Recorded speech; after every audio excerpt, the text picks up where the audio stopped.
நண்பர்களின் மேலாண் மாணவர்களுடைய சந்திப்பு நிகழ்கின்ற இனிமையான நாள் இது. கிட்டத்தட்ட 35 வருடங்கள் கழித்து சந்திக்கக்கூடிய தருணம், மிக அழகிய தருணம். இந்த அகமகிழ் தருணத்தில் நமக்கு பாடம் கற்பித்த ஆசிரியர்களுக்கும் நம்மை வழி நடத்தி கொண்டிருக்கும் இனிய பயணத்தில் இணைத்திருக்கும் இறைவனுக்கும் மனதார நன்றி கூறுவோம்.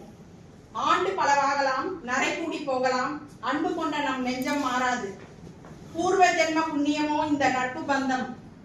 இன்பமாய் ஆனந்தமாய் துள்ளி விளையாடிய மகிழ்ச்சியான தருணங்களின் நிழலாட்டம் கண்முன்னே. மாதா கோயில் மணியோசை, பள்ளிவாசல் சிறுபண்டம், நெல்லிக்காய், கலாக்காய், மாங்காய் போன்ற பண்டங்கள், கண்ணாமூச்சி ஆட்டம், தும்பி ஆட்டம் போன்ற ஆட்டங்கள் ஆட்டமும் பாட்டமுமாக, ஓட்டமும் நடையுமாக உற்சாக துள்ளலாக நகர்ந்த காலங்கள் பசுமர தானியாய் இனிமையாய் நெஞ்சிலே. பூர்வ ஜென்ம புண்ணியமோ இந்த நட்பு பந்தம். நம்முடைய அன்பு நண்பர்களிடையே புலனக்குழுல எழுந்திருந்தோம் இல்லையா, அதுல நான் தெரிஞ்சுக்கிட்ட நிகழ்வு, நம்முடைய அன்பு நண்பர்களிடையே சமத்துவமான மனநிலையை பார்க்கின்றேன்.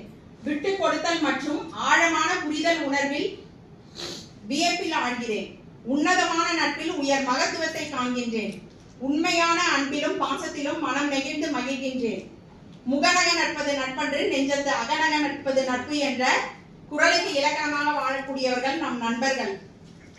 இயந்திரத்தனமாக வாழக்கூடிய வாழ்க்கையில் மனம் நிறைந்த மகிழ்ச்சியான சீரான வாழ்வினை தருவது சிறந்த நட்பும் பண்பான குணமுமே. நம் நட்பு உறவுகள் சொல்லிடும் 1000 கதைகள், எட்டா கனியையும் கன நேரத்தில் வசப்படுத்தும் நேசமிகு நண்பர்கள். துவலும் பொழுது தோள் கொடுக்கக்கூடிய பந்தத்தாலே வாழ்கின்றது இந்த வையம். நித்தமும் நட்புறவை போற்றி ஆழம் விழுதாய் வேரூன்றி வளர்த்திடுவோம். வசந்தமான எதிர்காலம் நோக்கி பயணிப்போம். அன்பினில் கரைந்திடுவோம்.